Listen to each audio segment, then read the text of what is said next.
Mirëmbrëma, mirë se vini në emisionin në Shënjestër, mirë se vini në News 24. Miklovan Dakaj nga Shkodra është shqiptari më i fundit i zhdukur pa gjurmë në shtetin spanjoll. Në atë vend është gjetur një trup i pajet, por ende nuk dihet nëse ky trupi përket babait të një vajze vetëm disa muajshe. Familja e tij ka ngritur dyshime të forta se Miklovan Dakaj mund të jetë vrarë e ka dhënë emrat e personave të dyshuar, të cilët janë sigurisht personazhe kontrovers të botës së krimit, por deri më tani, pavarësisht se kanë kaluar disa muaj, ende nuk dihet asgjë për fatin e shqiptarit. Në fakt, Miklovan Dakaj nuk është i vetmi shqiptar i cili zhduket pa gjurmë apo ekzekutohet në shtetin spanjoll. Shumë shqiptar kanë humbur jetën atje, por hetimet kanë mbetur në vend numëro dhe thuajse për të gjitha rastet nuk ka autor të dyshuar. Do të flasim sonte për shqiptarët të cilët janë zhdukur pa gjurmë ose janë ekzekutuar në shtetin spanjoll.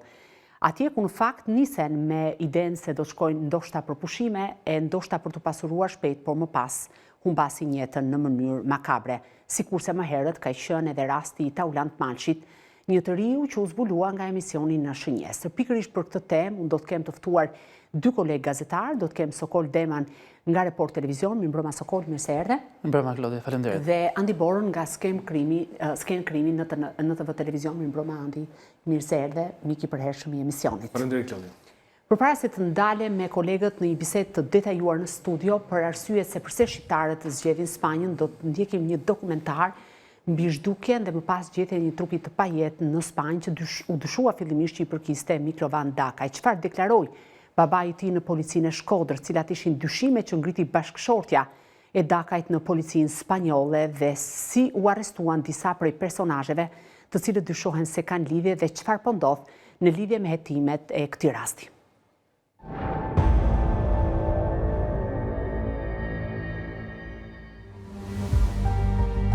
Ajo e tij është historia e një tjetër shqiptari që në rrethana të çuditshme u mbi gjurmët në shtetin spanjoll. Madje çuditërisht në të njëjtin rajon të Gadishullit Iberik, ku janë zhdukur edhe shumë shqiptar të tjerë, ose në atë të quajtur tashmë ndryshe si Bermuda spanjolle e shqiptarëve, që nisen këtu me pushime dhe askush më tej nuk di asgjë rreth fatit të tyre. Një fat i ngjashëm ky me Taulant Malçin nga Lezhë, i cili u zhduk në mënyrë të mistershme në vitin 2018 në një qytet pranë Malagas, për të mos u kthyer më pranë familjes. Apo ai piloti të forcave ajrore shqiptare, majorit Sokol Feka, që humbi jetën pikërisht në këtë rajon në vitin 2015, teksa sipas autoriteteve spanjolle po transportonte kokainë me mjetin fluturues. Fatet përcaktuara, të cilat duket se lidhen në një pikë me atë të Miklovan Dakaj, shkodrani, që prej muajit maj të këtij viti i mungon familjes, pasi u zhduk në rrethana të paqarta pikërisht në të njëjtin rajon të Spanjës me paraardhësit e tij. Po kaq fatkeq. Një trekëndësh Bermude në mbretërinë e Spanjës që lidh Malagën, shqiptarët dhe drogën, që duket se po ha shumë koka të rinj shqiptar, të cilët në ëndrrën për të pasuruar sa më shpejt, bien prej grupeve mizore kriminale të narkotrafikut, të cilët kanë gjetur pikërisht këtë pjesë me rëndësi strategjike që lidh Gadishullin Iberik me Marokun për të kryer transportin e tonelatave me drogë. Suksesi dhe dështimi i kalimit të tyre përmes kësaj ure detare dhe ajrore, që ka përcaktuar në një farë mënyre edhe patin e shqiptarëve të përfshirë në të tilla punë. Organizata kriminale të drejtuara nga krerët më të egër dhe më famkeq të narkotrafikut, të cilët të bashkëpunojnë me shqiptarët, që nuk e kanë për gjë të tradhtojnë edhe gjakun e tyre, kur flitet për përfitime që vijnë nga droga. Fat që me sa duket e ka shoqëruar edhe Miklovan Dakaj. Kontakti i fundit i të cilit me familjen ishte më datë 12 maj 2025 në qytetin e Marbelos në Malaga, aty ku ai ishte disa kohë që po qëndronte me bashkëshorten e tij shqiptaro-italiane dhe fëmijën e tyre vetëm disa muajsh. Denuncimi i parë në policinë shqiptare për humbjen e të birit, që erdhi nga babai i tij, Pal Dakaj, gati 3 javë pasi Miklovani kishte humbur çdo kontakt me ta dhe gruan. Pal Dakaj, që priti më kot që i biri të kthehej pranë familjes, dhe në ankthin e ditëve që po kalonin dhe nuk ishte asnjë gjurmë prej tij. Ai u thoi nga Italia, ku ishte zhvendosur për arsye shëndetësore, bashkë me gruan dhe djalin tjetër, dhe denoncoi zhdukjen e Miklovanit në policinë e Shkodrës, me shpresën se ndoshta autoritetet mund ta ndihmonin të binte në kontakt me djalin. Një shpresje rezultoi e kot, pasi Miklovani jo vetëm nuk u kthye në gjirin familjar, por as nuk dërgoi qoftë edhe një mesazh nëse ishte mirë me shëndet. Familja e Miklovanit, që ishte informuar për moskthimin e tij në banesë në qytetin e Marbelos në Malaga, që me datë 13 maj, pra pa u mbushur 24 orë nga largimi i tij. Njoftimi që sipas dëshmisë së dhënë nga Pal Dakaj ishte bërë nga bashkëshortja e djalit të tij, por me sa duket, përpara se t'i drejtoheshin policisë, ata kishin vendosur që do të kishte qenë më mirë të prisnin, me mendimin se dikush do t'u sillte një mesazh, qoftë edhe nga ata që kishin gisht në zhdukjen e djalit të tyre. Jam paraqitur në komisariat për të kallëzuar humbjen e djalit tim Miklovan Dakaj. Më datë 13 maj 2025, rreth orës 10 paradite, nusja e djalit tim që ndodhet në Spanjë bashkë me vajzën, ka marrë në telefon bashkëshorten time dhe i ka thënë se Miklovani nuk është kthyer në shtëpinë ku rrinin në qytetin e Marbelos, në Malaga, Spanjë. Sipas të thënave të nusës së djalit, koha kur Miklovani kishte lënë banesën për të mos u kthyer më aty, kishte qenë pas dreka e datës 12 maj. Ai nuk kishte shprehur asnjë shqetësim gjatë largimit të tij, për vetëm faktin që do takonte një shok dhe do kthehej shpejt në banesë. Por ndërsa orët kaluan dhe po kështu edhe mbrëmja, mëngjesi së nesërmes nuk e pa atë pranë familjes, çka ngriti alarmit e bashkëshortja e tij, e cila gjithmonë sipas rrëfimit që ajo kishte bërë te prindrit e Miklovanit, ishte çuar dhe kishte bërë denoncim në rajonin e policisë të Marbelos, pas humbjes së kontakteve me bashkëshortin e saj. Nusja e djalit i tha bashkëshortes sime se Miklovani nuk ishte kthyer në banesën e tyre të marrë me qira në qytetin e Marbelos, që nga darka e datës 12 maj. Për këtë arsye ajo kishte bërë denoncim te autoritetet spanjolle të qytetit Marbelo në Spanjë. Për sa i përket rrethanave se si Miklovani ishte larguar nga banesa, nusja e djalit na rrëfeu se drekën e datës 12 maj ata kishin qenë për t'i bërë vaksinën vajzës së tyre të vogël, që është 8 muajshe. Pasi u kthye në banesë, ata kishin konsumuar drek jashtë dhe kur janë kthyer në banesë, Miklovani i kishte thënë se do vinte më vonë në shtëpi, pasi do takonte një shok për të pirë kafe. Por Miklovani nuk i kishte treguar bashkëshortes për emrin e shokut që do takonte, as për bisedën që ata do të zhvillonin me njëri tjetrin. Por ishte mjaftuar duke i thënë se ishte vetëm një kafe shoqërore, drek e cila do të ishte e fundit midis tyre, pasi që nga ky moment ajo nuk u pa më me bashkëshortin e saj. Ndërsa ajo u kthye vetme në banesë bashkë me vajzën disa muajshe, Miklovan Dakaj dhe bashkëshortja e tij, TM, që sipas rrëfimit të bërë në polici nga babai i tij, kishin 2 vite që jetonin në Spanjë. Nusja e djalit tim quhet TM dhe ajo ka shtetësi italiane. Ajo bashkëjetonte me djalin tim Miklovanin prej vitesh. Gjatë bisedave që kam bërë me të, ajo nuk më ka treguar që Miklovani të kishte shqetësime. Por ndërsa familja, qoftë ajo në Spanjë, por edhe ajo e prindërve në Shkodër, nuk raportoi për ndonjë shqetësim që Miklovani u kishte sjell. Lajmi që do të pasonte mbi fatin e tij ngriti edhe një herë shqetësimin te ta, se diçka e keqe i kishte ndodhur njeriu të tyre të afërm. Ajo që ata ishin lutur për gjatë gjithë kohës, që të mos i kishte ndodhur, si hariq i hidhur, që u erdhi atyre vetëm disa ditë pasi ata kishin kallëzuar në polici humbjen e njeriu të tyre. Nga një korrier që me sa duket po përcillte mesazhin e personave të cilët kishin gisht në zhdukjen e papritur të Miklovanit, lajm që mbriti në familjen Dakaj në Shkodër nga një person nga qyteti Durrësit. Pasi familja Dakaj mësoi mbi humbjen e djalit të tyre Miklovanit në qytetin e Marbelos në Spanjë, një person nga Durrësi është paraqitur pranë tyre duke iu thënë se Miklovani është vrarë, mos e kërkoni. Por cila ishte jeta e Miklovan Dakaj? Përtej atij që është përkushtimi familjar, apo mbulesës së një babai shembullor që kujdeset për vajzën e tij? Përse ai ishte zhvendosur në Spanjë dhe pikërisht në zonën e Malagas? Dhe a kishte lidhje qëndrimi i tij aty me përfshirje në grupet kriminale që merren me narkotrafikun, që shfrytëzojnë pikërisht këtë zonë të Spanjës për të kryer aktivitetin e tyre? Përse familja ka dyshime se ai është vrarë dhe a lidhet kjo me të shkuarën e tij? Kush janë miqt që mund ta kenë tradhtuar dhe nxjerrë në prit te grupet kriminale në zonë? Dhe a lidhet kjo me humbjen e ndonjë sasie droge, ku Miklovan Dakaj mund të jetë lënë peng edhe më pas është ekzekutuar nga këto grupe kriminale? Sipas të dhënave të siguruara nga emisioni në Shënjestër, Miklovan Dakaj kishte një të shkuarje shumë për t'u lavdëruar në raport me drejtsinë. Ai thuhet se kishte kryer një dënim 3 mujor në Itali, dhe ky është rekordi vetëm penal që kishte me autoritetet të ligjit zbatuese. Por askush nuk di të thotë cila ishte arsyeja e ndalimit të tij nga drejtësia italiane.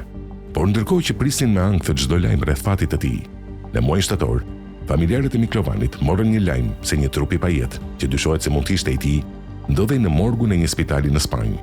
Arsye për të cilën autoritetet spanjolle morën edhe një kampion të ADN-s së vëllait të tij, si dhe të vajzës 8 muajshe. Kjo me qëllim për të krahasuar ADN-n e trupit të pajet që ndodhej në morg me atë të afërmve të personit të zhdukur, ndërkohë që paralelisht me policinë spanjolle, një hetim për zhdukjen e Miklovan Dakaj nisi edhe nga policia shqiptare, pas kallëzimit të bërë në Shkodër nga familjarët e tij. Por ndërsa shpresat për gjetjen gjallë të Miklovan Dakaj sa vinte zbehen, Policia spanjolle duket se po përparon në hetimet e saj. Hetime që sipas burimeve të emisionit të Në Shënjestër kanë mundur të shkojnë deri te personat e fundit me të cilët ai ka pasur kontakte para se të humbiste gjurmët. Personat të cilët rezultojnë me rrezikshmëri të lartë shoqërore dhe me një aktivitet të theksuar kriminal, si në Shqipëri edhe jashtë saj. Një nga këta persona me të cilët Miklovan Dakaj thuhet se ka pasur kontakte para se të zhdukej, është edhe Eugene Drazhi, personazh ky i dyshuar si pjesë e grupit kriminal Troplini, drejtuar nga Elvis Doçi, ndryshe i njohur si Visi i Pojës, që trafikoi sasi të mëdha kokaine nga Amerika Latine drejt të vendeve të BE-s. Po për të kthyer te personazhi i Drazhit, edhe lidhja e tij me zhdukjen e mundshme të Miklovan Dakaj, më 12 maj 2025 në qytetin e Marbellos në Spanjë. Ai thuhet se u arrestuan nga oficerët e gardës civile në Malaga, në një shtëpi luksoze në qytetin Almunecar në Granada. Mediat spanjolle, të cilat raportuan se policia ra në gjurmët e të shumë kërkuarit pasi konstatoi se në një shtëpi të izoluar në zonë po merreshin masa të shumta sigurie, çka ngriti dyshime të forta për ta. Policia spanjolle që ndërkohë kishte një denoncim për zhdukjen e Miklovan Dakaj dhe që ndër të tjera kishte dyshimet e saj mbi implikimin e Eugene Drazhit në këtë ngjarje. Arsye që me gjas mund ta kenë çuar edhe në bazën ku ai strehoi. Drazhi, që thuhet se u arrestua bashkë me një person tjetër, por që është ende e paqartë nëse në banesën ku ata fshieshin, policia mundi të gjejë gjurmë të Miklovan Dakaj të zhdukur. Policia spanjolle, që disponon një informacion të rëndësishëm që mund të përbëjë kthes në hetime. Fakti që Miklovan Dakaj u ngjitë në makinë pa shqetësuar, dhe se një prej personave të fundit që mund të ketë informacion për fatin e tij, mund të jetë Eugene Drazhi, 34 vjeçari, i cili nuk dihet ende nëse ka dhënë dëshmi përpara autoriteteve spanjolle lidhur me këtë ngjarje.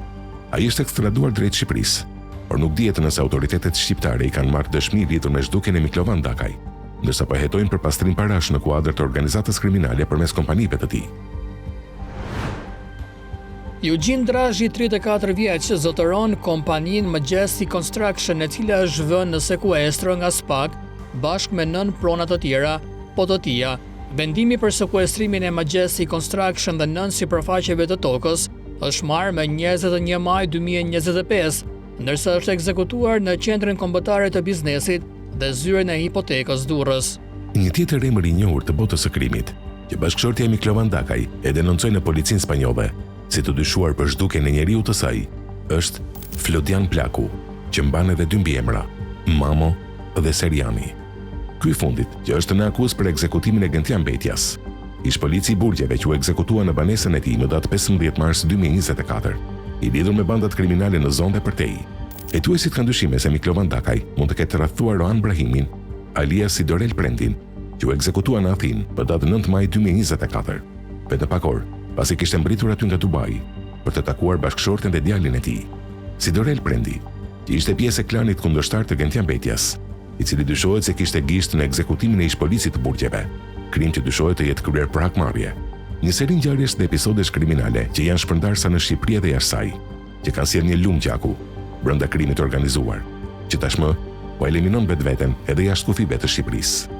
Familja Miklovan Dakaj ka dyshime mbi zhdukjen e djalit të tyre edhe te Flodian Plaku dhe lidhjet e tij shoqërore. Kjo pasi në shtëpinë e tyre menjëherë pas zhdukjes mbërriti një person nga Durrësi, i cili pretendonte se kishte dijeni se kush ishin personat që kishin lidhje me ngjarjen. Familja nuk mundi të identifikonte këtë person, pasi pyetja e tij ndoshta mund të ndihmonte policinë për të mësuar për fatin e Miklovanit.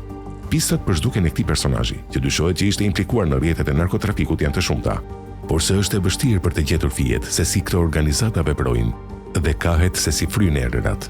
Ndërkohë që Spanja është kthyer në një bastion të krimit shqiptar dhe të drogës, aty ku duket se tashmë janë strehuar shumë kontingjent të krimit, të cilët kanë gjetur aty Eldoradon, por njëkohësisht edhe varrin e tyre.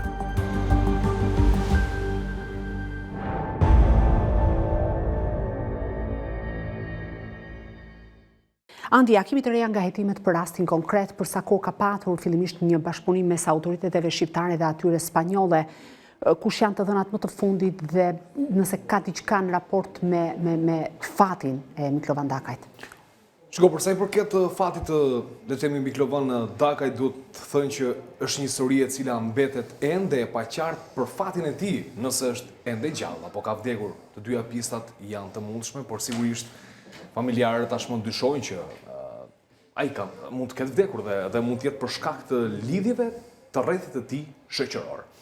Përsa i përket hetimeve, dy janë personazhe të cilët tashmë le të themi. Pa shkuar tek personazhet, kur thoni ju që ka dyshime të forta që mund të jetë vrarë, niseni nga fakti që media spanjolle raportuan për një trup të pajet të gjetur në qytetin ku edhe u zhduk Miklovan Dakaj, se dua ta sqarojmë për opinionin publik. Okej, mendova kështu, por gjithsesi e sqarojmë, ti marrim me radhë. Është gjetur një trup të cilin policia ende nuk ka mundur të bëjë dot identifikimin e tij, të paktën nga hetimet rezultojnë që është marrë ADN-ja e vllajt të Miklovan Dakajt për të bërë një krahasim të mundshëm të gjurmëve të ADN-s, pra për të konfirmuar nëse është apo jo viktima, por ende edhe për këtë, le të themi, nuk ka një informacion zyrtar nga ana e policisë spanjolle. Ky është njëra anë, anën tjetër edhe bashkëshortja e tij, le të themi një shtetëse italiane me cilën ai tashmë ka edhe një fëmijë dhe ishte zhvendosur prej një kohe të shkurtër në Spanjë. Ka thënë që ka qenë i qetë kur ka ipur dhe është larguar me makinë për takuar një mikun e tij, një mik për cilin emrin nuk ja ka thënë. Policia spanjolle ka një emër, kush është personi i fundit i cili mund të ketë pasur kontakt me Miklovan Dakaj, dhe është Kush është ky emër? Eugene Draghi. I arrestuar në 12 maj. Mund të bëjë një do të bëj një ndoshta një histori të shkurtër patjetër. Eugene Draghi është arrestuar për veprën penale të pastrimit parave, por edhe për lidhje me botën e krimit në 12 maj të vitit 2025, të këtij viti. Në datën 21 maj ne duhet kujtojmë operacionin e SPAK në bashkëpunim me antimafian italiane, ku godit grupi i Durrësit, grupi i Shkozetit i njohur ndryshe, aty del sërish emri Eugene Draghi, del le të themi del me pronësinë që ka mbi një nga kompanitë ndërtuese në këtë qytet, Majestic Construction, kam përshtypjen. Tashmë është një person i cili është ekstraduar nga Spanja drejt vendit ton, do përballet sigurisht me akuzat që janë ngritur në këtë dosje, në dosjen e 21 majit, një dosje e shumë përfolur që nxori në pa një aktivitet, le të themi, shumë të fortë të drogës me vendet e Amerikës Latine. Ende nuk ka një informacion nga ana e autoriteteve nëse Eugene Draghi ka folur apo jo në lidhje me zhdukjen e Miklovan Dakajt. E arrestuan spanjollët për llogaritë e autoriteteve shqiptare, sikur si u thoni, sepse kishte një urdhër arresti ndërkombëtar nga ana e prokurorisë së posaçme. Ka gjë informacion nëse autoritetet spanjolle i kanë marrë një dëshmi për zhdukjen e Miklovan Dakajt? Jo, kjo është e paqartë, por paktën çfarë dihet është që policia spanjolle ka një informacion të fortë që nuk e dim nëse vjen nga një dëshmi e mundshme e Eugene Draghit, vjen le të themi ndoshta nga një konfirmim i mundshëm apo jo i gjurmëve të ADN-s, të cilat sigurisht pritet të japin një kthes hetimit, të paktën nga ajo çfarë dim, po deri në këtë moment është e paqartë, pra të paktën edhe përsa i përket dëshmisë tek autoritetet spanjolle, edhe përsa i përket dëshmisë tek le të themi autoritetet shqiptare, ku tashmë Eugene Draghi po përballet me akuzat që janë ngritur. Le të themi është e paqartë nëse ka apo jo një dëshmi, po kam përshtypjen që një dëshmi e Eugene Draghi, duke qenë se policia spanjolle paktën priremi t'i besojmë në një farë forme që ka kryer një lloj hetimi, dhe duhet të kuptojmë që policia spanjolle ranë në gjurmët e Eugene Draghit si personi i fundit i cili le të themi ka pasur kontakte me Miklovan Dakajn, dhe dyshimet fillimisht i ngriti për shkak të disa masave të sigurie të cilat Eugene Draghi kishte ngritur rreth e qark banesës së tij. Çka ishte vilës ku arrestuar. Ka emra të tjerë të përmendur nga familjarët, ndoshta bashkëshortja që duhet ta sqarojë shtetasë shqiptare, por me pasaportë italiane dhe që së bashku kanë një fëmijë të mitur. Ka ndonjë emër tjetër në dosje të përmendur nga familjarët? Është Flodian Plaku. Një ndryshe edhe Flodian Serjani kanë përshtypjen dhe me tjetër me dy mbiemra. Është arrestuar sërish këtë vit për vrasjen e Gentian Betes, pra në zonën e fushkrujës ish policit të Burgjeve. U arrestua në Vlorë, Flodian Plaku, u arrestua me disa persona tjerë që dyshohet që i kishin ndihmuar për të fshirur për disa muaj me radhë. Të paktën diç ka shkuar, nuk di të them nëse saktësisht ka dhënë një dëshmi të qartë për zhdukjen e Miklovan Dakajt, sepse këto si duket po mbeten ende si pjesë le të themi sekretit hetimor nga ana e autoriteteve të cilat po hetojnë zhdukjen e Miklovan Dakajt, por që familjarët e tij le të themi në një farë forme drejtojnë gishtin edhe ndaj Flodian Plakut. Megjithatë, të paktën nga informacionet që deri tani ne kemi mundur të sigurojmë, është nga personat që mund të ketë gisht në zhdukjen, ndoshta edhe në vrasjen e Miklovan Dakajt. Këto janë dy emrat, dhe janë dy emra që duhet ta kuptojmë që kanë lidhje me Spanjën, kanë lidhje me aktivitetin e drogës, kështu që... Ka lidhje me kokainën, por gjithashtu edhe me vrasjet, po thoni janë emra kontrovers dhe shumë të rëndësishëm në botën e krimit. Po sigurisht duhet ta kuptojmë, sepse mua më bën përshtypje tek dëshmia e babait të Miklovan Dakajt, më bën përshtypje fakti që thotë që si dyshojmë ke rrethi shoqëror. Rrethi shoqëror këta janë persona cilët ai ka pasur kontakte.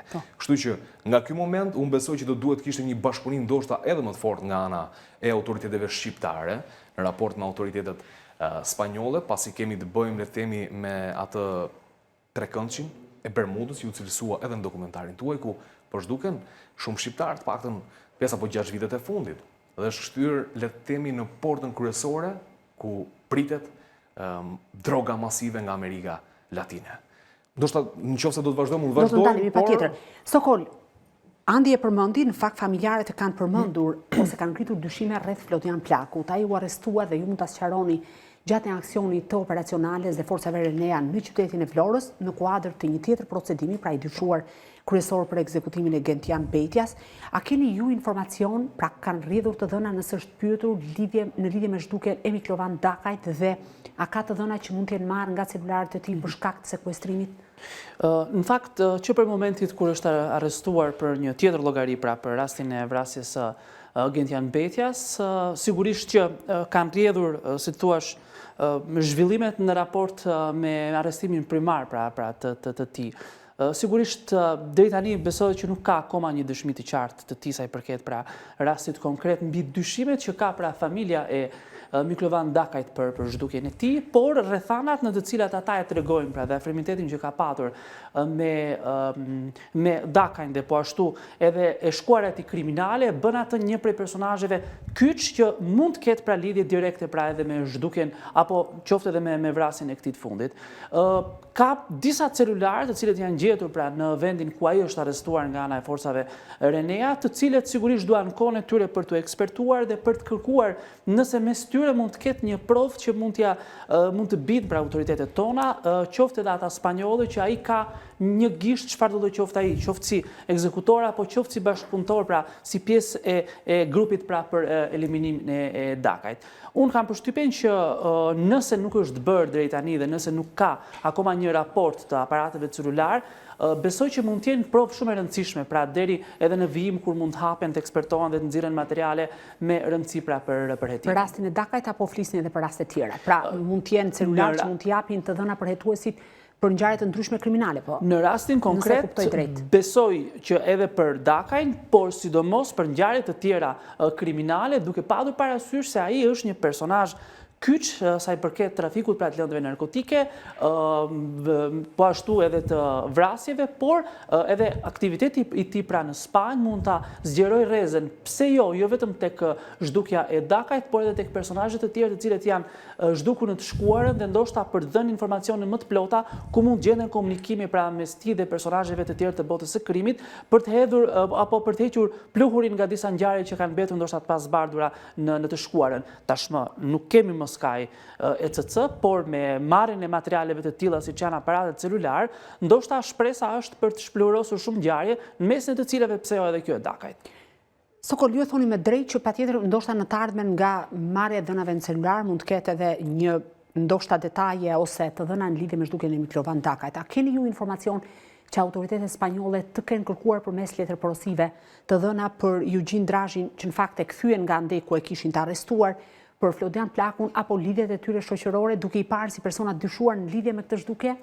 Sepse duhet të jemi të qartë, ende nuk kemi një konfirmim zyrtar nga ana autoriteteve që Miklovan Dakaj mund të jetë vrarë. Pra ngelemi në dyshime deri më tani, pavarësisht një trupi të pajet të gjetur atje. Në fakt, komunikimet më të mira sa i përket rastit kanë qenë pothuajse që në ditët e para kur është gjetur pra një trup i pajet i cili fillimisht u dyshua dhe u raportua edhe nga mediat spanjolle që mund t'i përkiste pra Miklovan Dakajt, teksa në vijim duket se diçka ka ngecur dhe nuk është se ka patur një bashkëpunim të frytshëm nga ana e autoriteteve spanjolle, qoftë edhe me kthim përgjigjet që vijnë këtu nga Shqipëria. Nuk di ta them saktësisht pse ndodh një gjë e tillë.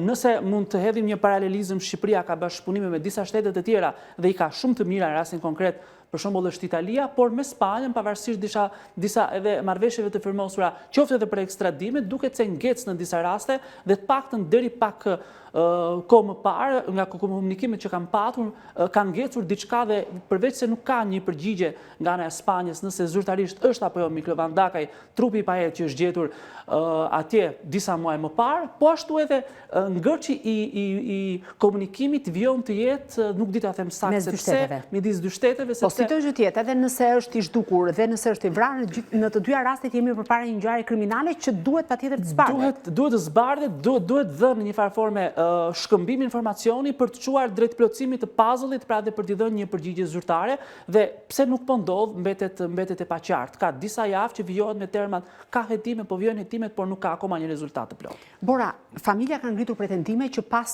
zhdukjes të afërmit të tyre, Miklovanit, i cili u largua nga një drek që po ante me bashkëshorten për takuar një mik që rezultoi më pas të ishte Eugin Drazhi dhe lidhjet e tij shoqërore, një person nga Durrësi ka shkuar dhe ju ka thënë nuk duhet ta kërkoni djalin sepse ai është vrarë, por nuk ka dhënë detaje të mëtejshme. Përse nuk janë bërë hetime në këtë drejtim nga prokuroria dhe policia shqiptare, për sa kohë ka një kallëzim zyrtar të babait të Miklovan Dakajt, Pal Dakaj, në policinë e Shkodrës. Pra, në të gjitha komunikimet që kam patur me policinë e Shkodrës, më është thënë zyrtarisht dhe jo zyrtarisht që është një çështje që nuk i përket policisë së Shkodrës, ndërkohë që ka një hetim dhe ndoshta qoftë edhe për procedurë, do duhet ishte vënë lëvizje dhe të kishte në një hetim. Nuk e di, të vi dikush të paktën në një histori të tillë zhduke ku kërkohet jeta e një personi dhe fati mbetet mister, dhe ndoshta mund të jetë një nga personazhet kyç i cili të vjen në derë të shtëpisë dhe ty të njofton që mos e kërko me djalin se ta kanë vrarë, këtu nis gjëja. Ndërkohë mund të ishte si thua një arë për të, jo vetëm për ngjarjen, por ndoshta edhe për ngjarje të tjera për ta zbardhur. Pra një njerëz që vjen troket në derë, të tregon një të vërtet të madhe, që mund të jetë shumë e madhe, dhe ti nuk shkon për të interesuar, për t'i marrë minimalisht një dëshmi, nuk po them diçka më tepër, por diçka për të mësuar më tepër, pra kjo është realisht e çuditshme dhe duke përjashtuar ndjesandi se duke përjashtuar komplet gjën jashtë me pretekstin që shiko sepse tek unë nuk ka ndodhur gjë. Pra, ky është ngërçi i parë që lidhet me ngjarjen dhe më pas lidhet zinxhiri dhe kjo mungesa e komunikimit që diskutuam pak më parë. Kjo është ajo çfarë bën. Nuk është identifikuar dhe marrë pyetje deri më tani. Kjo është ide, do të paktën familjarët nuk kanë mundur do ta identifikojnë kush është personi. Nuk është prezantuar, familjarët nuk e dinë, dhe ndoshta një ranë këtë mund ta, domethënë policia le të themi e merr si nuk është identifikuar, nuk mund ta identifikojmë, lehtëson veten e saj, ana tjetër le të themi komunikimet të cilat kanë strukturat me njëra tjetrën për t'i dhënë shtysë hetimit, ose dëshira për ta çuar një hetim deri në fund. Sa e vështirë do të ishte për të identifikuar një person që hyn në derën e dikujt dhe largohet nga një rrugë. Pra, imagjinoni sa veprime hetimore shumë të thjeshta të cilat mund të bëheshin dhe t'i jepë një përgjigje deri diku diçkaje. Pra, paktën të kalojmë nga A-ja deri tek B-ja, se nuk po themi që të zbardhet ngjarja që është në Spanjë, sepse është patjetër detyrë e autoriteteve spanjolle. Po sadopak një ndihmë që mund të jepet nga policia dhe prokuroria këtu në Shqipëri, mund të jetë një puzzle i plotësuar dhe në fund ditës ata familjarë qetësohen që, ore, e kemi të vrarë apo të zhdukur apo të vdekur apo të gjalla të diku tjetër. Është gjithmonë shprehje që familjarët kërkojnë gjithnjë një varr për ta qartë dikë. Është pikërisht kjo, dua të kuptoj në fakt kush është Miklovan Dakaj. Ka një profil të këtij personazhi, ka qenë skeduar më herët nga autoritetet shqiptare, nga autoritetet huaja, pra çfarë rezulton? Ta shpjegojmë. Shikoj, Miklovan Dakaj, le të themi, nuk e ka kryesisht profilin e tij të pastër, të paktën edhe në raport me drejtësinë, sipas informacioneve në shtetin italian, aty ku ka jetuar për disa vitesh, ku ka njohur dhe bashkëshorten e tij, ka kryer një dënim prej 3 muajsh. Nga ana le të themi e informacioneve që vinë që ne disponojmë, nuk është e përcaktuar dhe është e paqartë se çfarë dënimi ka vajtur. Por duhet kuptojmë, Klod, që zakonisht në shtetet tjera kur ti je në shtetet shqiptar, qoftë në Itali apo qoftë në shtetet tjera të Bashkimit Evropian, dënime të tilla të cilat shkojnë deri në 3 muaj, kryesisht lidhen me çështje të cilat janë në lidhje me trafikun e drogës apo shpërndarjen më saktë të drogës nëpër qytete të caktuara që policia ndoshta të liron dhe me kusht. Janë dënime të shkurtra, që ti, le të themi, merr një vuajtje dënimi të shkurtër dhe më pas rintegrohesh. Miklovan Dakaj, dyshimet, tashmë pas zhvendosjes në qytetin spanjoll, nuk është një zhvendosje nga Italia të shkosh drejt Malagës, të shkosh drejt Spanjës, aty ku tashmë është shndruar, le të themi, në zonën më fitimprurse, të paktën kështu shihet nga të gjithë ata që duan të pasurohen shpejt, cilët kanë lidhje me grupet kriminale, nuk është një zhvendosje rasishme, është një zhvendosje cila... Besoni që Miklovan Dakaj, kërkojmë pjesë që të në preva, se marrë shpesh kritika dhe do ta përmirësoj këtë aspekt. E rregullohem bashkë. Ndërhy në njerë, ideja është këtu, kanë dyshime autoritete që Miklovan Dakaj ishte pjesë e një grupimi kriminal? Kanë dyshime. Pa tjetër që kanë dyshime që ka qenë i lidhur me grupë kriminal, që në momentin që ti e lidh me emrin e Eugene Drazhit, që shkon e takon, nuk është asgjë rasti, policia i ka dyshimet. Shiko, do të kupton dhe diçka tjetër. Ka dhe një tjetër informacion që Miklovan Dakaj mund tjetë personi cili ka tradhtuar Roan Brahimin, i u ekzekutuar në maj të vitit 2024, mos gabohem, në Athinë, njohur ndryshe edhe si Sidorel Prendi, me një përplasje që u përfol që ka pasur me Vis Martina, një nga klanet kundërshtare të Gentian Bejdes, një vrasje e cila u krye prakmare, dhe këtu duhet parë dhe roli i Flodian Plakut. Pra posoni që Sidorel Prendi dhe Flodian Plaku ishin në një kamp, dhe dyshohet që Miklovan Dakaj mund të ketë patur ose të ketë bërë informatorin lidhje me lëvizjet e Sidorel Prendi. Me lëvizjet e Sidorel Prendi. Kjo është tradhtia e cila le ta themi duke u hetuar, dyshohet. Është duke u hetuar, nuk mund t'i themi, do të kuptojnë të paktën dhe me shikuesit për të qenë shumë korrekt tek informacionet që japim. Ne japim informacione të cilat në një farë forme edhe grupi hetimori ka dyshime, edhe vazhdon hetimet në lidhje me këto çështje, por që dyshimet janë për një, le të themi, një tradhti për lëvizjet e Roan Ibrahimit, ndryshe Sidorel Prendit, janë dhe bien mbi Miklovan Dakaj. A lidhet kjo me këtë çështje? Nuk e dim. A lidhet me lëvizje të mundshme për sa i përket trafikut të drogës? Ndoshta dyshimet shtohen edhe këtu. Por kur futet në mes roli i Flodian Plakut, historia bëhet pak më, le të themi, pak më e vështirë. Dhe këtu do duhet hynë në rol autoritetet shqiptare, të cilat duhet të ngopin në çdo moment autoritetet spanjolle me informacion, se me shumë të drejtë Koli e tha që është një detyrë autoriteteve spanjolle, pasi është një ngjarje që ka ndodhur në territorin e tyre, dhe le të themi nga aspekti legjislative kanë ata detyrimi ligjor për të trajtuar çështjen deri në fund, por ndihma që do duhet të japin autoritetet shqiptare, qoftë me dy dëshmitë e mundshme, qoftë me ekspertime të le të themi celularëve për të informacione, informacione do të dërgohet çdo ditë të mundshme, edhe informacionet që vinë nga informatorët, dërgoj atje. Dërgoj sepse është një ngjarje që duhet zbardhur. Që në një moment mund të lidhet dhe mund të ketë diçka.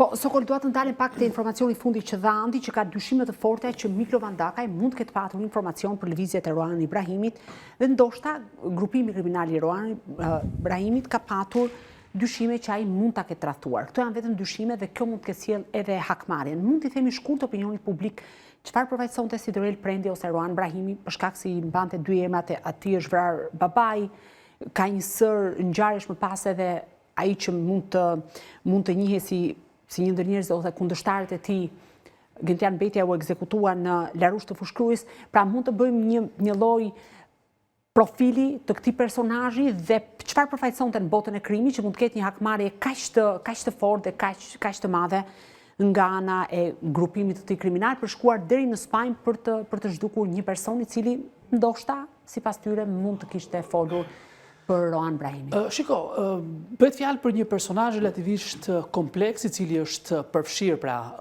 mbi dyshime të shumta sa i përket viteve të fundit, patjetër lidhja e tij, patjetër hakmarrjet që kanë çuar deri në mënyra mizore që në kohrat, që në disa vite më përpara pra me grupin e Vis Martinajt, e bëjnë ata një personazh mjaft kyç. Ne dim një ngjarje e cila ka ndodhur pra disa vite më parë, e cila me sa duket zhvilloi, si thua, një armiqësi të madhe për hakmarrje më vonë. Megjithatë, dalja pastaj jashtë tregut të Shqipërisë dhe kalimi në disa shtete të Bashkimit Evropian, si sidomos edhe në Greqi, atje ku u ekzekutua, patjetër me nisja e trafikimit të lëndëve narkotike, e bënte një prej personazheve më kyç, pra nëse mund ta themi, të viteve të fundit, dhe që kishte lidhje edhe me Shqipërinë. Roan Ibrahimi është një personazh i cili sigurisht mund të ketë ndikuar pra në lidhje me vrasjen që ka ndodhur pra në Spanjë, mbi dyshimet që mund të jetë vrasje pra të Miklovan Dakajt, pikërisht për ato shkaqe që tha edhe Andi, pra që mund të ketë patur një ndikim në lidhje me informator nga një grup tek tjetri dhe që kjo mund të ketë ndodhur. Unë mendoj që si pistë që ndron tek hetuesit, pra si mund të ketë qenë kjo si arsye. Kjo jo vetëm se e lidh pra emrin e Dakajt me gjithë këta emra të botës së krimit, por sidomos sa i përket patjetër edhe mënyrës pra se si kanë funksionuar pra këta grupe kriminale. Ne kemi diskutuar edhe më herët për grupe të shumta dhe për mënyrën se si janë trajtuar pra disa personazhe. Pra, edhe në zakonet shqiptare fjalët nga njëri tek tjetri janë konsideruar pothuajse gjithmonë shumë fyese dhe shumë të urta, dhe kjo ndoshta edhe ka shërbyer edhe si kodet e grupet kriminale dhe në rastin konkret, dhe mund të ketë ndikuar pra që të ketë një ndërmarrje për eliminimin e tij fizik. Andi, informacionet më të fundit, unë kam patur kontakte edhe me kolegë në Spanjë, që sigurisht janë shumë të rezervuar në raport me gazetarë shqiptarë, për shkak se atje rregullat funksionojnë ndryshe, që ka dyshime që Miklovan Daka ishte i përfshirë edhe në trafikun e kokainës dhe konsideroi një lojtar kryesor atje në këtë treg. Si është e mundur në këndvështrimin tuaj që nuk kishte asnjë rekord të dukshëm, të fortë, të rëndësishëm në Shqipëri dhe nuk ishte shumë të dhëna nga autoritetet shqiptare? Kur ne kemi raportuar për herë të parë në muajin gusht, thuajse ishte një habi për autoritetet tona dhe që edhe kallëzimi i babait u la më njanë, sepse me sa duket autoritetet nuk e konsideruan këtë personazh si një personazh kaq të futur thellë në botën e krimit. Pra si e shpjegon këtë? Kryesisht shqiptarët tani po e kryejnë aktivitetin jashtë dhe këtu në Shqipëri e kanë skedën të pastër si shpjegojmë. Kjo është paktën unë pretendoj që për sa i përket çështjes së rrjeteve të trafikut të drogës në Europë, duke qenë se kam pasur mundësi të kontaktoj qoftë ndoshta edhe element të brendshëm të grupeve kriminale, edhe për t'i pyetur për këtë informacion, dhe pretendoj që e njoh deri diku çfarë ka ndodhur. Një pjesë e mirë, le themi, të rinjve shqiptarë të cilët u drejtuan drejt Britanisë së Madhe, u drejtuan drejt Gjermanisë, Italisë edhe Spanjës, nuk e ka nisur fare. Këtu kanë pasur zero kontakte me këtë botë. Këtu ka qenë një botë e panjohur për ta. Të gjitha, le të themi, lidhjet ata i kanë ndërtuar ose kanë pasur dikë më herët, sigurisht nga rrethi i tyre shoqëror, familjar apo fare fisnor, të cilët i kanë tërhequr në këto vende. Një pjesë e të rinjve shqiptar e nisën aktivitetin në Itali si spacciatore të vegjël për të shndërruar në grupe shumë të mëdha. Vëllezërit Çopja janë në ky rast. E nisën nuk pa kontakt me Shqipërinë, e nisën në Itali për vite me radhë, u ngritën. Edhe sot historia dhe u bën ndër organizatat më të rrezikshme kriminale. Më të rrezikshme kriminale. Siç ju e keni thënë edhe vite më përpara kur ata ishin ende të pa dëgjuar. Tani Miklovan Daka është ky rast. Është ky rast i cili, thash dhe një herë, ka pasur vetëm një dënim 3 mujor në Itali, që është dënim i paqartë, por dyshimet çojnë që i ka pas në raport me këtë. Lidhjet shoqërore e çuan atë drejt Spanjës dhe dyshimet janë për, le të themi, element kryesor për sa i përket trafikut të drogës. Ndoshta nuk është e vështirë për dikë që me lidhje shoqërore apo familjare të përfshihet në rrjete të tilla, pasi duhet kuptojmë. Rrjetet e trafikut të drogës në Spanjë dhe në shtetet tjera të Evropës janë kthyer masive dhe përmbajnë shumë emra shqiptarësh. Deri disa vite më përpara, Klod, kemi pasur Britaninë e Madhe, kemi pasur çunat e Londrës, le të themi si grupimi më i madh i shqiptarëve të cilët ishin të përfshirë në aktivitetin e drogës. Dhe kjo lidhe kryesisht me shpërndarjen. Por çfarë ka ndodhur? Kemi hyrë në një fazë të re dhe këtë na i tregoi qartë neve SkyCC, se realisht po mos kishim pasur SkyCC do ishte e vështirë për kuptuar dhe sasitë e drogës, të cilat hynin nga Amerika Latine drejt Evropës nëpërmjet Spanjës, nëpërmjet Hollandës, Belgjikës e tjera me radhë, dhe për tu shpërndar më pas. Hyn me ton. Sasitë e drogës cilat kontrollohen nga shqiptarët. Dosja më e fundit kam përshtypjen që përmban edhe emrin e Erion Alibejt. Të kapësh, domethënë nuk e di sa ishte sasia mbi 5 tonë, mos gabojmë, po 5 tonë janë shumë. Rasti i vëllezërve Çela, 2 vëllezërve Çela nga Peqini, të cilët sigurisht shfrytëzonin sërish Spanjën për ta shpërndarë më pas drogën në shtetet tjera të Evropës. Tani çfarë do të thotë kjo? Do të thotë që aty ka punë për gjithë, Klod. Është e thjeshtë. Nëse ti do përfshihesh në aktivitet kriminal të kësaj natyre, ma beso, shkojmë të dy nesër në Spanjë, edhe Koli 3, dhe ne përfshihemi me një herë. Nuk e bëjmë dot kriminalin. Edhe na njëjtë nuk na lën. Shiko, ndoshta për ta vazhduar pak më vonë. Spanja, ne e përmendëm pak më herët që është viza e parë pra Europës, por nuk lidhet vetëm me këtë. Ka edhe disa arsye që mund të Ja, do i flasim në pjesën e dytë të emisionit në Shënjesër, shkojmë në pak minuta publicitet dhe kthehemi në pjesën e dytë, do të flasim për shqiptarët e zhdukur apo të ekzekutuar në shtetin e Spanjës.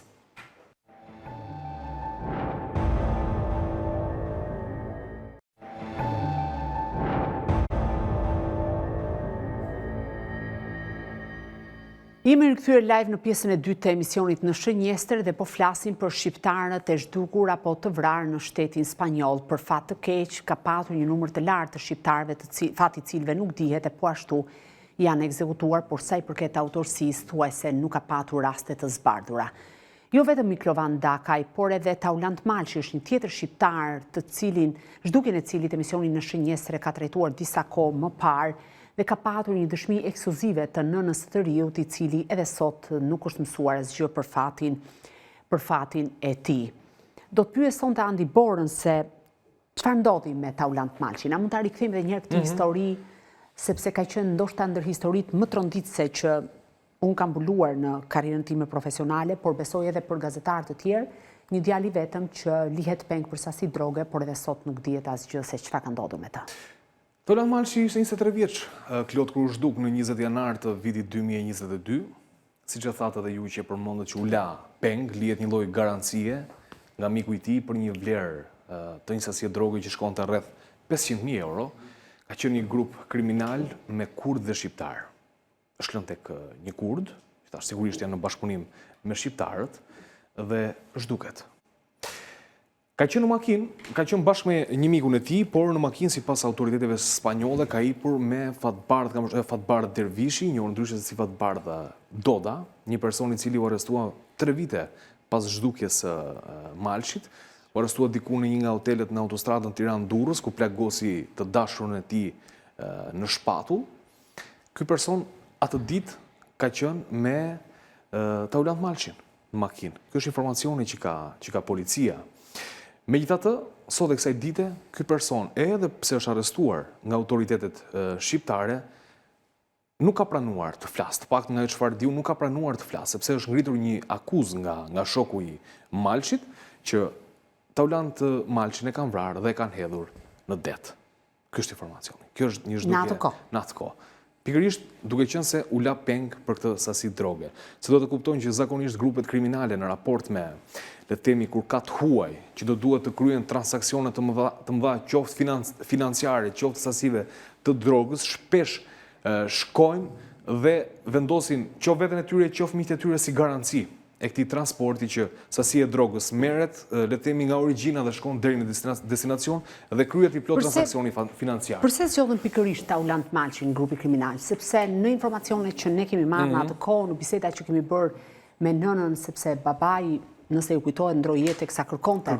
Dhe pati shkuar disa herë dhe në Spanjë. Dhe në Spanjë kërkonte djalin e tij të vetëm, rezultonte që Taulant Malçi nuk kishte asnjë rekord kriminal. Pra ishte një figurë pastër, thënë kështu, nuk kishte rekorde, papritma se shikon veten në Spanjë dhe më pas dyshohet të jetë lënë peng dhe për çështjet e drogës dhe vrarë. Mendoni që Taulant Malçi u mashtrua apo u zgjodh si një person që nuk kishte dieni nga aktiviteti kriminal dhe duhej atje thjesht si një garanci? Kjo është njëra arsye. Njëra arsye është kjo, Klot, që është dikush i ri, se 23 vjeç. 23 vjeç ti, le të themi, je pikërisht në ato hapat e parë që kupton se si funksionon, qoftë edhe aspektet shoqërore, si fillon ta lexosh jetën më mirë, janë pikërisht ato hapat e parë dhe ndoshta është krejtësisht e lehtë që të joshesh edhe nga sasitë e mëdha të parave të cilat ndoshta të ofrohen në këtë rast. Dhe sigurisht është sërish rrethi shoqëror, ai ndodhet me një mikun e tij dhe siç e folëm, pa rekorde kriminale, vetëm 23 vjeç, që detyrohet, shkon dhe bëhet pjesë, le të themi, e një skeme të trafikut të drogës, por që për të do të përfundonte të paktën tragjikisht, edhe pse ende nuk ka një informacion zyrtar sot dhe kësaj dite, të paktën, le të themi, informacione që vijnë për këtë çështje kanë mbetur pezull se ka dhe një informacion.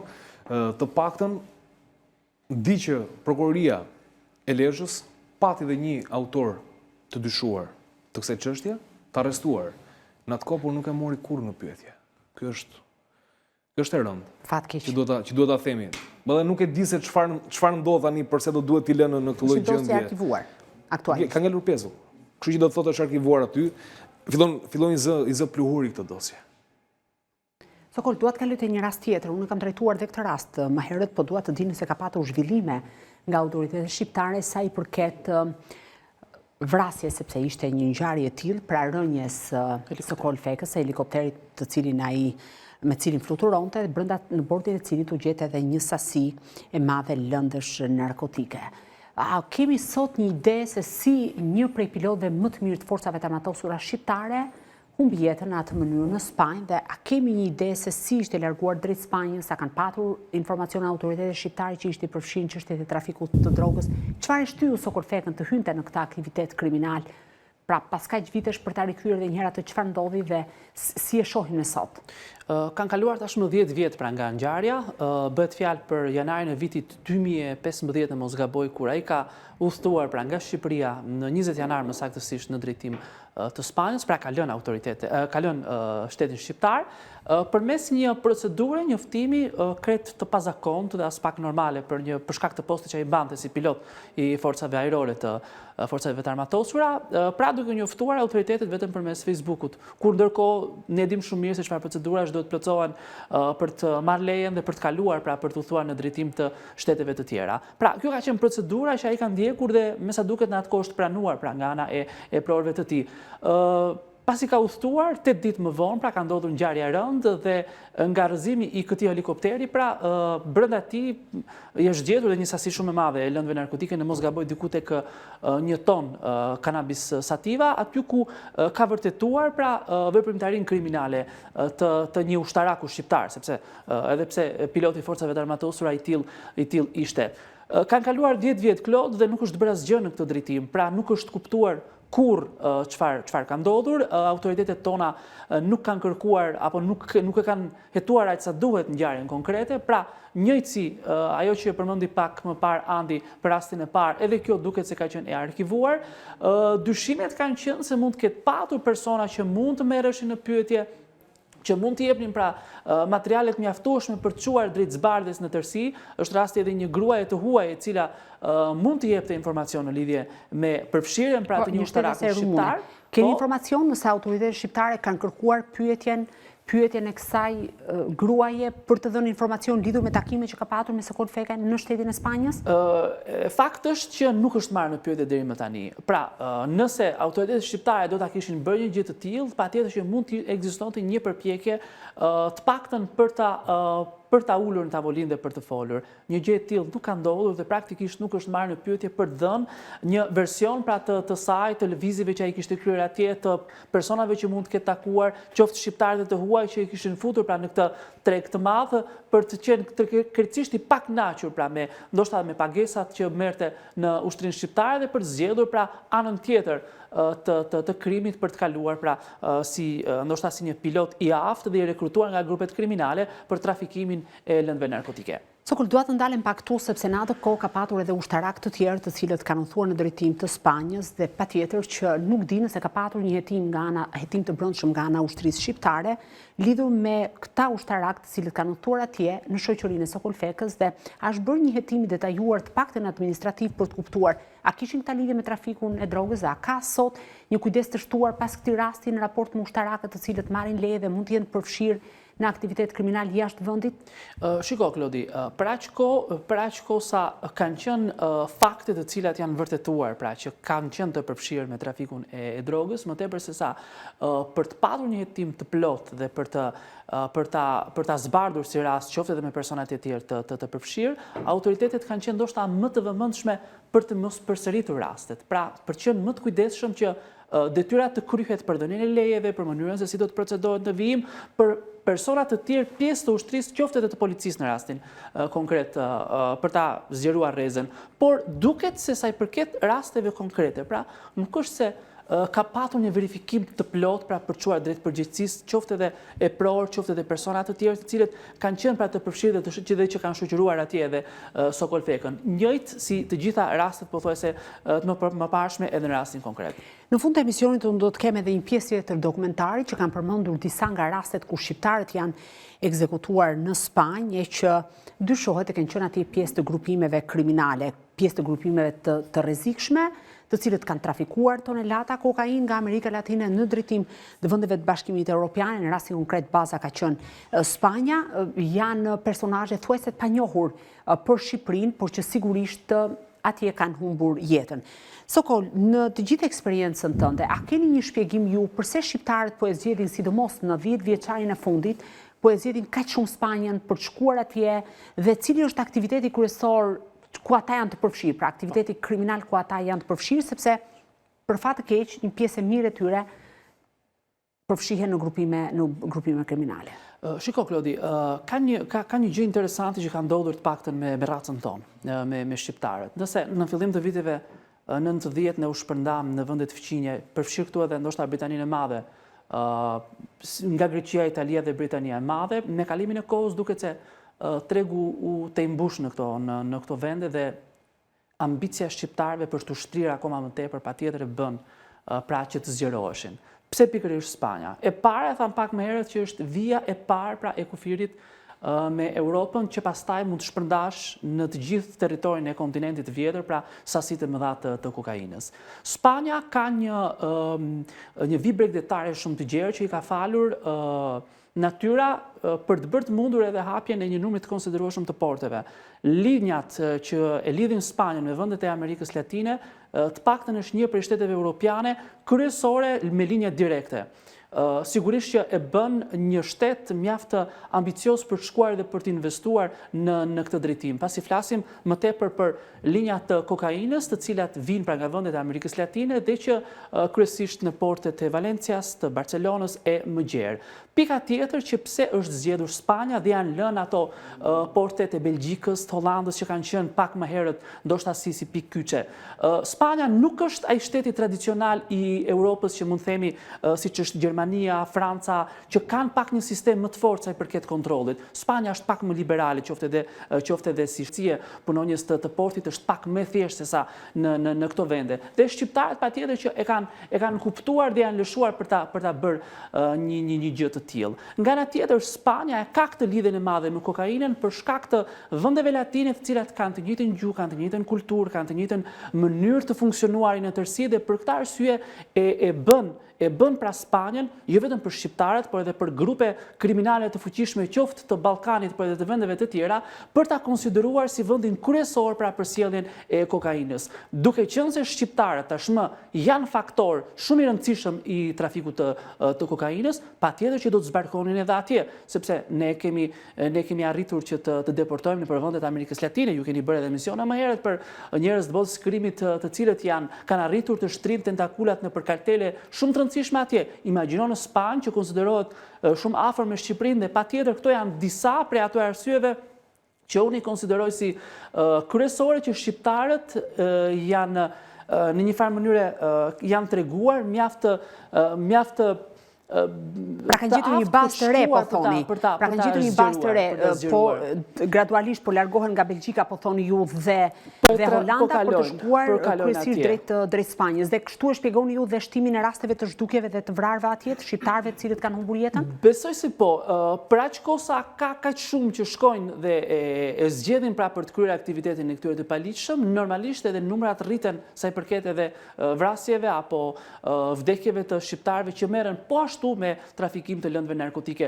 Por të mos harrojmë që nuk është Spanja nuk po shfrytëzohet vetëm për kokainën, ka një numër shumë të madh të shtëpive të barit të cilat kanë shpikur në Angli, ndoshta shqiptarët i kanë patur për herë të parë në Britaninë të Madhe, por më pas i kanë zhvendosur në Spanjë, pikërisht për shkak të atyre që unë thash pak më herët, ka një sistem pak kontrolli pak më të ulët se sa këto vendet që përmendëm pak më herët si Holanda dhe Belgjika për shembull, duke patur parasysh se sa shumë drog vinte nga Amerika Latine, kontrollin e kanë shtuar shumë më tepër se sa ka qenë më herët.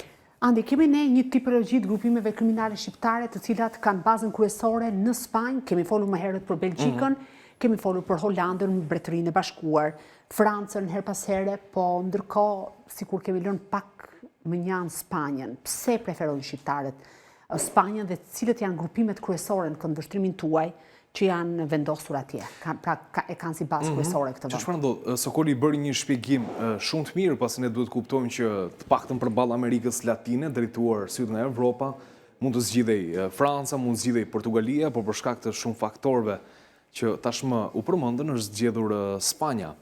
Duhet kuptojmë diçka, përsa kohë që të paktën Sky CC më besoni që ka bërë, le themi, dëme të mëdha tek grupet kriminale shqiptare të cilat kanë operuar në Holland, kanë operuar në Belgjik, kanë operuar në Gjermani dhe janë goditur shumë, le themi, këto grupet pozicionuara në Evropën qendrore dhe në pjesën veriore të saj dhe sytë janë hedhur nga Spanja.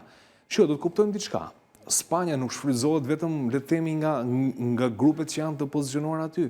Spanja shfrytëzohet edhe nga, le të themi, nga drejtues të këtyre grupeve tashmë janë pozicionuar në Dubai dhe shfrytëzohet si porta ku pritet kokaina nga antarë të grupimeve të tyre për të shpërndar më pas në Evropë. Duhet kuptojmë diçka që emrat më të mëdhenj të grupeve shqiptare të cilat neve na dolën në Sky CC, pothuajse gjithë kishin kontakt me Spanjën.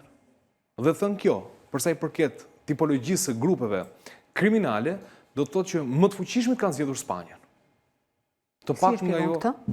Vetëm se shumë faktorë, siç e thash, shumë faktorë i përmendi Sokoli dhe ndoshta për shkak të kësaj, sepse ne themi gjithmonë që korrupsioni është graso për demokracinë dhe me sa duket Spanja ka kuptuar shumë mirë këtë. Dhe i paskalon një dorë të lirë, dhe jo dorë të lirë vetëm kokainës, por u përmend edhe kanabis aty dhe kemi parë kontrollet policore që ka edhe një faktor tjetër që besoj që ndikon. Për shembull, Spanja ka porte të nivelit shumë të lartë, pra janë shumë të mëdhenj si hapësirë, dhe është shumë e vështirë për të skanuar çdo gjë që kalon. Për shembull, në rastet e Britanisë së Madhe ose të Belgjikës dhe Holandës, duke kuptuar se çfarë po bëj vitet e fundit, është investuar shumë më tepër në teknologji për t'i kontrolluar, për t'i skanuar. Dhe normalisht kur ti skanon, probabiliteti për të zbuluar është shumë më i lartë, ndërsa në Spanjë, të paktën nga ato që kam si informacion, nuk është se skanohet çdo gjë. Por nëse themi do të përdursin këtë për shkak ka debat Sokol. Dhe kjo është një përfitim i madh i grupeve kriminale për t'i kaluar përmes sporteve të tyre, sidomos edhe prej korrupsionit. Ka debat me Durrësin Sokol. Mos ndalim te Durrësi, qëndrojmë te Spanja. Kemi Andi Bora, peshqit e mëdhenj të narkotrafikut të bazuar në Spanjë, të cilët qëndrojnë atje, e që ndoshta në Shqipëri nuk njihen, pra janë... Duhet jemi të bindur. Duhet jemi të bindur që tashmë numri është rritur, përsa kohë është rritur numri i zhdukjeve në mënyrë proporcionale, do thotë që ka një aktivitet të shtuar të shqiptarëve të cilët tashmë kanë zgjedhur Spanjën si destinacionin e tyre të preferuar për ta shfrytëzuar për aktivitetin kriminal të trafikut të lëndëve narkotike, dhe më besoj që do kemi në muajt në vijim, në vitet në vijim, ne do ta bitemi ndoshta edhe nga emra që do të dalin aty, emrat pa dëgjuar, por që shifrat të cilat kanë lëvizur ata të qarkullimit parave dhe të sasive të drogës, se besoj do dalin, do duhet të kemi. Dhe do shpresoja shumë, do doja shumë që të paktën prokuroria posaçme SPAK në kuadër të gjithë investimit të Altin Dumanit në të 3 vjeçar për ndërtuar marrëdhënie bashkëpunimi të ngushta me vendet e Amerikës Latine në kuadër të hetimit të trafikut të lëndëve narkotike, po ashtu edhe me kërkesë të Shteteve të Bashkuara, të cilat tashmë kanë një interes të shtuar në goditjen e trafikut ndërkombëtar të drogës dhe përfshirjen të lëndëve narkotike. Do doja që të ndërtonte një marrëdhënie të ngushtë bashkëpunimi me Spanjën, se më besoni që një marrëdhënie e ngushtë mes prokurorisë së posaçme dhe le të themi strukturave hetuese autoriteteve spanjolle do të na nxirrte në pa emra të tjerë, të mëdhenj dhe shumë të mëdhenj të shqiptarëve të pozicionuar atje. Ne përmendëm 3 nga rastet, 2 prej të cilëve janë të zhdukur pa gjurmë me Sokol Veka që për fat të keq ka një tjetër emër që ka një zhdukje të rëndë. Ka humbur jetën në tentativën për të trafikuar një sasi të madhe lëndësh narkotike. Në këndvështrimin tuaj, se kam 2 pyetjet e fundit dhe do shkojmë drejt mbylljes, kanë bërë sa duhet autoritetet shqiptare dhe ato spanjolle për zbarjen e këtyre rasteve, po të paktën autoritetet shqiptare. Pra do duhet të ishin më aktive, të shkëmbenin më shpejt, më shumë informacion, ndoshta në kohë më reale.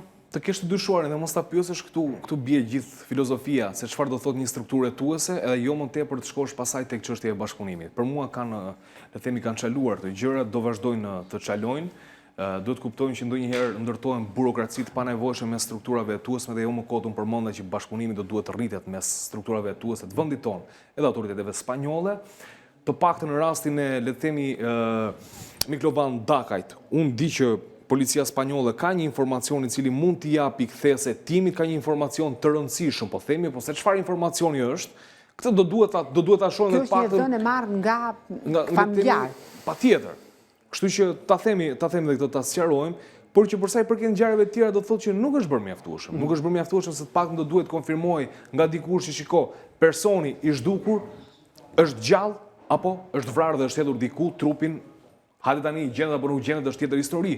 Në rast se i marrin i hedhin në det. Kjo ha pastaj debat shumë madh, por një përgjigje zyrtare se çfarë ka ndodhur me individin do duhet të jepte. Për mua kanë çaluar dhe do vazhdojnë të çalojnë sepse nuk e di pse ndërtohen thash edhe një herë burokracira nëpërmjet letër porosive midis vendeve që e vështirësojnë shumë gjën. Dhe aq më tepër pasaj vullneti ndoshta dhe autoriteteve shqiptare të cilat do duhet kujdesen për shtetasit e tyre. Unë nuk e di çfarë ndodh. Shqipëria nuk e ka këtë. Ne nuk jemi nga një lloj shteti, le të themi, aq për sa i përket tyre, aq patriotë sa ti kujdesesh për çdo shtetas tënd, në çdo lloj vendi të Bashkimit Evropian, në Greqinë, Italinë, në Spanjë. Ke shtete të tjera për një shtetës të vetin këtu të bëjnë namin, të ngrejnë shtetin shqiptar. Siç ka ndodhur. Për ta shoqëruar me një shembull shumë të thjeshtë. Para disa muajsh kishim një arrestim të një italiani për çështje aksidenti dhe imagjinoni se çfarë presioni mediatik që u bën ndaj Shqipërisë dhe nga autoritetet italiane, apo dhe raste të tjera të cilat konsiderohen si të mëdha të së shkuarës. Pra, shteti shqiptar duhet të jetë shumë më i kujdesshëm për të kërkuar përgjigje për shtetasit e tij, kudo qofshin ata, për t'i dhënë përgjigjet e familjarëve se çfarë ka ndodhur, jo vetëm me të zhdukurit, por qoftë edhe me ata që përfshihen në aktivitete kriminale. Për vrasjen në një vic, La Repubblica dhe Corriere della Sera, dy mediat më të mëdha kanë ngritur pyetje të çuditshme të shkundin e tuesit ata, nuk të lënë ata. Sepse është kujdesi që ti tregon, vendosin lëvizje autoritetet e vendit tyre ata. Patjetër. Dhe jo më shtetit tjetër. Me të drejtë. Pyetja fundit për të dy, parë në vazhdimin e zhvillimeve të reja në faktin që shqiptarët janë bërë të rëndësishëm në trafikun e kokainës, për faktin se Spanja duket se po zgjidhet gjithnjë më shumë si një destinacion për shqiptarët për të ushtruar aktivitetin e tyre kriminal, kryesisht në trafikun e kokainës, më pas parat ka dyshime që mund të pastrohen atje në forma të ndryshme, ndoshta edhe përmes kriptomonedave dhe në Shqipëri. Mendoni që do duhet ketë një bashkëpunim më të fortë mes institucioneve? Ka patur në fakt kohët e fundit, po do duhet të shtohet të rritet ky bashkëpunim mes palëve? Unë mendoj, Klod, që në momentin që autoritetet spanjolle do të binden që shqiptarët po krijojnë një faktor të rëndësishëm në trafikun e drogës atje, atëherë do të fillojnë një bashkëpunim i mirë me autoritetet tona. Pra, kujtojmë bashkëpunimin që Shqipëria ka patur, po themi me Italinë, por edhe me disa vende të tjera, ku ishin kryer krime të shumta dhe trafik i madh droge dhe ka sot një bashkëpunim shumë të mirë. Pra, duhet Spanja të bindet që këta janë faktorë dhe duhet kërkojmë informacion, duhen marrëveshje të firmosura, komunikime shumë të thjeshta, komunikimet përmes letërporosive janë shumë vështira sepse duan kohë në tyre, institucione, burokraci pafund. Pra, ka nevojë komunikim në kohë reale që i sjell informacion nga një shtet një tjetër, dhe po nuk u bën në këtë formë, në këtë botë digjitale të sotme, gjithmonë do të jetë e vështirë. Por nevoja është emergjente, aq kosa kemi raste çdo ditë që shtohen, qoftë zhdukjeve, qoftë vrasjeve, por qoftë edhe të kapjeve të sasive shumë të mëdha të kokainës dhe arrestimit të shqiptarëve si faktor pra për trafikimin e tyre. Andi, për ta mbyllur? Spakt marri masat bashkë me shtetin shqiptar të krijon një portofol siç e deklaroi dhe Dumani të kriptomonedhave, edhe të bëj këtë hapin e parë, të ndërtoj marrëdhënie dhe të godasim. Ma besoni që do grumbulloj shumë para. Në çfarë aspekti? Në aspektin që ajo që u milionave që qarkullojnë këta grupime? Patjetër, të paktën që u kapën parat për vëllezërit të Çopja, parat që patën edhe të shënuarit që u kapën, 10 milion, doli gjithë historia që ishin të kaluar edhe në Binance nga Spanja, aty qarkulluan parat, kështu që më besoni 10 milion euro të cilat janë në kriptomonedha sot. Prandaj thash që Spaku në qoftë se pati si koncept ta bëj këtë dhe të ndërtoj bashkëpunime me Spanjën, të godas grupet atje, se do grumbullojnë para këtu nga aktiviteti kriminal. E kam bindje këtë. Po, absolutisht.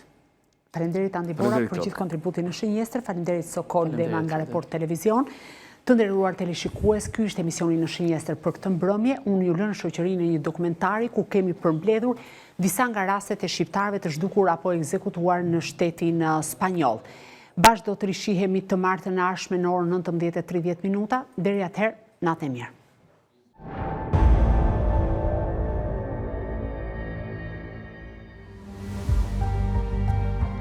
Por Miklovan Takaj nuk është shqiptari i parë dhe i fundit i zhdukur në Spanjë, por as shqiptari vetëm emri të cilit është përfolur si i lidhur me botën e errët të krimit dhe me trafikun ndërkombëtar të drogës që humbet jetën në Spanjë.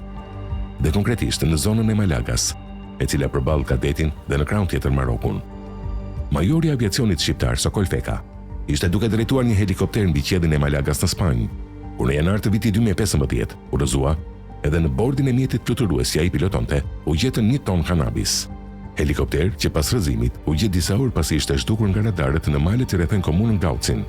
Sokol Feka, që sipas hetimeve të kryera në atë kohë nga Ministria e Mbrojtjes dhe Shkresës kthim përgjigje, që ky dikasteri drejtonte regjimentit 303 në Fark, rezultoi të ishte larguar nga Shqipëria gjatë periudhës së lejes së tij vjetore, por nuk ishte lajmëruar që do të thonte jashtë vendit. Majori Feka, që nga hetimet e mëtejshme doli se nuk e kishte për herë të parë udhëtimin drejt Spanjës, pasi vetëm 1 muaj para se të kryente fluturimin me drogë në Spanjë, sipas dëshmisë së kolegut të tij, VA, teknik helikopteri në regjimentin e helikopterëve në Fark, ata kishin udhëtuar shpesh së bashku drejt Malagas në Spanjë, ku sipas tij, po kaq rastësisht, ishin takuar në aeroport dhe kishte fjetur po së bashku në të njëjtin hotel, Ibiza në Malaga, me majorin tashmë të ndjer Sokol Feka. Udhëtime që ishin kryer në mesin e muajit dhjetor 2014. Ku në vazhdim të hetimeve të kryera për këtë ngjarje që cënoi rënd imazhin e forcave ajrore shqiptare, Prokuroria e Krimeve të Rënda mori në pyetje edhe majorin HK. Ky fundit, që ishte e prori direkt i teknikut të fluturimit VA dhe majorit Sokol Feka, që humbi jetën në Spanjë duke transportuar me helikopter 1 ton kanabis sativa. Dëshmi nga ku doli edhe një tjetër shkelje e rëndë disiplinore. Ajo, se si lejet e zakonshme nuk i jepeshin përmes shkresave zyrtare dhe kalimit nga zyrat e kuadrove, por nëpërmjet komunikimeve në rrjetet sociale. Një tjetër shqiptar që humbi në Spanjë dhe që ende edhe sot nuk dihet fati i tij, është 23 vjeçari, Tauland Malçi, i cili thuhet se u la peng te një bandë kriminale kurde shqiptare, e cila më pas e vrau dhe hodhi në detin që lag Malaga në Spanjë. Tauland Malçi, i cili kishte vetëm pak ditë që kishte zbritur në Malaga së bashku me mikun e tij Edmir Blashi, por që sipas dëshmisë së tij të fundit të dhënë për familjarët, enën e fundit kur ishin bashk, ishte ngjitur me një makinë të cilën ndodhej shqiptari Fatbar Dervishi, alias Fatbar Doda, i cili më pas, po sipas Blashit, i kishte dërguar mesazh që mikun tuaj, në këtë rast Tauland Malçin, e kishin hedhur në det. Fatbar Dervishi, që afro 3 vite e 6 muaj nga zhduket e Tauland Malçit, më 20 janar 2022, u arrestua, pasi më 3 janar të këtij viti, plagosi në dhomën e një hoteli në autostradën Tiranë-Durrës të dashurën e tij, të cilën e qelloi me pistolet në shpatull, në një ngjarje, të cilën kjo e fundit e cilësoi aksidentale, por që i kushtoi pranga të dashurit të saj. Ngjarje kjo e ndodhur vetëm pak ditë pasi ishte kthyer nga Spanja, por që ende edhe sot nuk ka folur për zhdukjen e Tauland Malçit dhe akuzën e Edmir Blashit ndaj tij. Një tjetër shqiptar që ka humbur jetën në Spanjë si pasojë e përfshirjes në trafikun e lëndëve narkotike është edhe Fatmir A, 43 vjeçari, që në vitin 2018 u qellua për vdekje me armë zjarri, rreth orës 00:45 minuta në qytetin Reus të provincës Tarragana në Katalonjë. Policia që arriti të gjente vetëm makinën Peugeot të zezë dhe armën e krimit që dyshohet se ishte përdorur për ekzekutim të shqiptarit, ndërsa mjeti nga i cili u derdhën plumbat u gjeti djegur poshtë një ure disa kilometra larg vendit të vrasjes. Ku brenda mjetit u zbulua edhe një pistolet. 43 vjeçari, që u ekzekutua për hakmarrje, pasi ai kishte vrarë në vitin 2008 shqiptarin Alfons C, pranë një karburanti në Cambrils, nga ku dyshohet se motivi i krimit ishte prishja e pazareve të drogës dhe prostitucionit. Krim për të cilin Fatmir A ishte dënuar me 6 vite burg, me rrethana lehtësuese, pasi vrasja ishte cilësuar si vetëm mbrojtje. Det Dokaj është një tjetër shqiptar i mbetur i vrarë në Spanjë. Më 25 mars 2019, 44 vjeçari, baba i 2 fëmijëve me origjinë nga fshati Kimës i Pukës, u torturua me orë të tëra duke i prerë veshin dhe hequr thonjtë e këmbës. Më pas u ekzekutua me plumë pas koke në qytetin Mazarron të Spanjës. Dokaj kishte punuar më herët si roje në një klub nate, ndërkohë pak para se të vritej, punonte si truproj në zonën e Marbelo në Malaga, e njëjta zonë ku së fundmi ka humbur gjurmët edhe Miklovan Dakaj. Trupi pa jetë i Det Dokaj, që u gjeti jashtë makinës, pranë lumit, Guadalenti në Totana. Sipas gardës civile, torturat dhe vrasja kishte ndodhur në një shtëpi të vetmuar. Më pas, për zhdukjen e trupit, ishte zgjedhur një vend i mbuluar me shkurre pranë lumit. Hetuesi deklaruan se vrasja ishte e tipit mafioz dhe dyshohet se ndodhi për shkak të prishjes së pazareve të drogës. Sipas tyre, vrasja me një plumë pas kokës tregonte se bëhej fjalë për një vrasje me gjaktësi dhe profesionist. Viktima nuk rezultonte të kishte asnjë precedent penal të mëparshëm në vendin tonë, ndërkohë që jetonte prej 20 vitesh në Spanjë dhe shpeshherë postonte video në kanalin e tij në YouTube ku tregonte detaje nga jeta e tij. Brandon Breku ishte duke darkuar me partneren e tij britanike në një restorant në Alicante të Spanjës, kur një person ju ofrua dhe e qelloi për vdekje. Ishte data 18 dhjetor 2020, kur 42 vjeçari shqiptar me origjinë nga Lushnja u qellua me 5 plumba nga një person i maskuar në restorantin The Orange Tree. Pista kryesore e hetimit nga autoritetet spanjolle mbeti ajo e larjes së sapeve, që lidhej me një operacion policor ku ishin sekuestruar një vlerë e konsiderueshme parash të ardhura nga trafiku kokainës.